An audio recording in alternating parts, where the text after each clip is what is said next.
Assalamualaikum warahmatullahi wabarakatuh. Anak-anak, bagaimana kabarnya pada siang hari ini? Semoga kita semua dalam keadaan sehat walafiat dan senantiasa dalam lindungan Allah Subhanahu wa taala. Oke, jumpa lagi bersama Ibu dalam mata pelajaran Al-Qur'an Hadis kelas 9. Untuk mengawali semester 1 ini kita akan membahas tentang fasih membaca Al-Qur'an dengan tajwid membentuk sikap disiplin. Nah, subbab-subbabnya itu ada 4.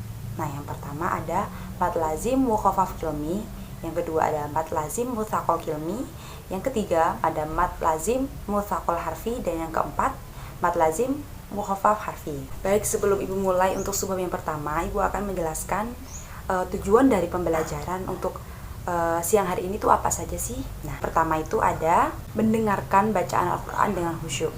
Dan yang kedua yaitu membiasakan membaca Al-Qur'an dengan kaidah tajwid. Yang ketiga, menampilkan sikap disiplin dalam kegiatan kita sehari-hari. Dan yang keempat, kalian bisa menjelaskan tentang pengertian dari mad lazim mukhafaf kilmi, mad lazim mutsaqal kilmi, mad lazim mutsaqal harfi, dan yang terakhir mad lazim mukhafaf harfi. Dan yang kelima, kalian jadi bisa mengidentifikasi tentang bacaan-bacaan apa saja sih yang masuk dalam keempat mad lazim di atas itu. Nah, seperti itu. Oke, masuk ke sebab yang pertama yaitu tentang mad lazim mukhafaf kilmi. Oke, secara bahasa mad lazim mukhafaf kilmi ya, itu ada dua kata. Yang pertama ada mukhafaf yang berarti ringan, dan ada kilmi yang berarti kalimat. Jadi secara istilah dapat diartikan huruf mad yang bertemu dengan sukun asli dalam satu kalimat. Nah, masih bingung kan? Nah, nanti akan Ibu kasih contohnya untuk kalimat-kalimatnya, bacaan-bacaannya gitu ya. Dan untuk cara membacanya yaitu dibaca 3 alif yang setara dengan 6 harokat. Untuk contoh bacaannya terdapat pada Quran surat Yunus. Al-ana wa qad aswaita. Nah, kenapa ini dinamakan dengan mad lazim mukhafaf kilmi?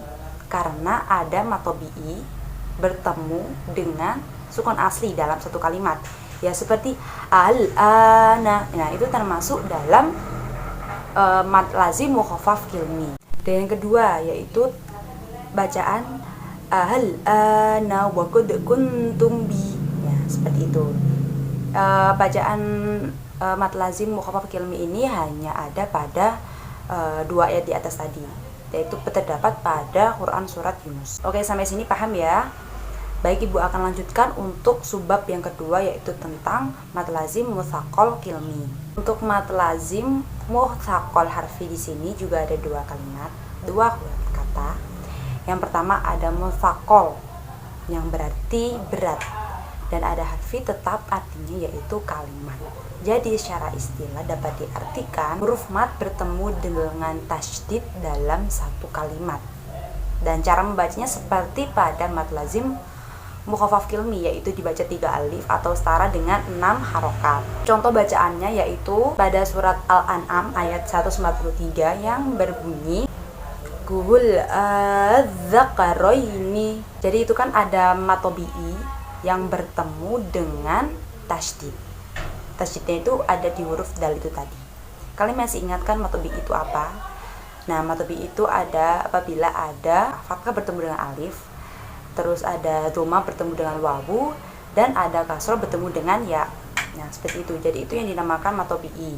Biasanya kan dibaca 2 harokat. Karena ini adalah mad lazim mutsaqal kilmi, jadi dibacanya itu 6 harokat. Karena tadi bertemu dengan tasydid dalam satu kalimat. Oke, untuk contoh yang lain ada kalimat Qul atuhajjunana. Nah, itu juga termasuk dalam mad lazim mutsaqal kilmi karena ada bertemu dengan tasydid dalam satu kalimat. Tabi'inya itu adalah huruf H bertemu dengan huruf Jim, ya kan? Dalam ditasydid dalam satu kalimat. Dan untuk yang terakhir ini kalian juga pasti paham, yaitu pada surat Al-Fatihah walad-dhalin, itu juga termasuk dalam mad lazim mutsaqal kilmi. Oke, untuk selanjutnya Ibu akan membahas tentang mad lazim mutsaqal harfi. Mad lazim mutsaqal harfi, kalian masih ingat kan? Mutsaqal tadi artinya apa? Ya, mutsaqal artinya berat, Dan yang berbeda ini adalah harfinya. Dia memiliki arti huruf. Jadi dapat diartikan huruf yang wajib dibaca panjang dan diberatkan. Nah, bacaan ini biasanya pada awal surat dan ada huruf fawatihus suar. Nah, apa sih yang disebut dengan huruf fawatihus suar ini? Nah, huruf-huruf ini meliputi ada huruf to, ro, kof, sin, mim, ain, kaf, alif, lam, nun, shad, ya, ha, dan ha. Kita juga mengenal huruf-huruf tersebut dan biasanya disebut dengan huruf mabni sukun. Dan cara membacanya yaitu dengan mengeja huruf tersebut. Dan contohnya itu ada pada surat Ar-Ra'd ayat 1 yang berbunyi alif lam mim ro. Jadi dieja satu per huruf. Dan ada juga pada surat Asy-Syura ayat 1 yang berbunyi to sim mim. Dan yang ketiga ada pada surat Maryam ayat 1. Nah, ini biasanya banyak yang salah ya dalam surat Maryam ini, yang berbunyi kaf ha ya ain shad. Biasanya orang-orang itu membacanya kaf ha ya ain shad, biasanya biasa, tapi harusnya itu dibaca satu persatu hurufnya, dan biasanya yang salah itu pada huruf ain dan shad. Ain dan shad ini biasanya orang-orang kan bacanya biasa, tapi seharusnya itu diikhfakan karena itu nun ain bertemu dengan shad, dan itu hukum bacanya adalah ikhfa. Jadi diikhfakan. Sampai sini kalian masih paham ya? Ibu akan melanjutkan untuk sebab yang keempat, yaitu mad lazim mukhaffaf harfi. Seperti pada sebelumnya, mukhaffaf artinya ringan ya, dan harfi artinya huruf. Jadi secara istilah huruf yang wajib dibaca panjang dan diringankan. Nah, untuk cara bacanya yaitu satu alif atau dua harokat, seperti pada mad tabi'i. Dan untuk contohnya itu ada pada Quran surat Toha ayat 1 yang berbunyi Toha. Jadi dibaca dua harokat atau satu alif. Yang kedua ada di Quran surat Yasin, Yasin. Nah, itu juga dibaca dua harokat. Dan untuk yang ketiga yaitu pada surat Al-Fussilat ayat 1 yang berbunyi Hamim. Nah, itu penjelasan dari Ibu untuk 4 subbab pada pertemuan kali ini. Jika kalian masih kurang paham tentang perbedaan dari mad lazim mukhaffaf harfi dan mad lazim mutsaqal harfi, Ibu akan menguraikan secara singkat ya untuk penjelasan dua penjelasan subbab ini. Untuk mad lazim mutsaqal harfi itu membacanya dengan diidghamkan dengan 6 harokat.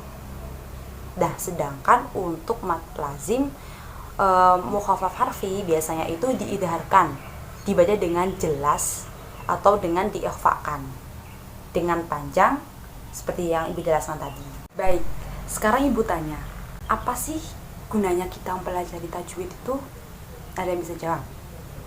Nah, gunanya kita mempelajari tajwid itu adalah untuk menghindari kesalahan dan perubahan makna pada saat kita membaca Al-Quran. Karena apa? Karena apabila kita salah membaca salah satu ayat, maka itu akan mengubah arti dari ayat tersebut. Jadi itulah pentingnya kita mempelajari tajwid, agar bacaan kita itu menjadi benar dan ketika kita membaca Al-Quran sesuai dengan kaidah-kaidah tajwid itu tadi. Baik, sekian untuk pertemuan kali ini. Kalian akan Ibu kasih kuis untuk melihat pemahaman kalian tentang materi pada siang hari ini, dan kalian bisa mencari di literatur-literatur yang lain untuk pemahaman kalian untuk mengerjakan soal yang Ibu berikan nanti di akhir pertemuan.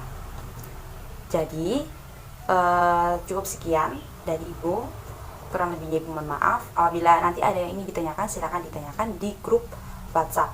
Oke ya. Baik, Ibu akhiri. Wassalamualaikum warahmatullahi wabarakatuh.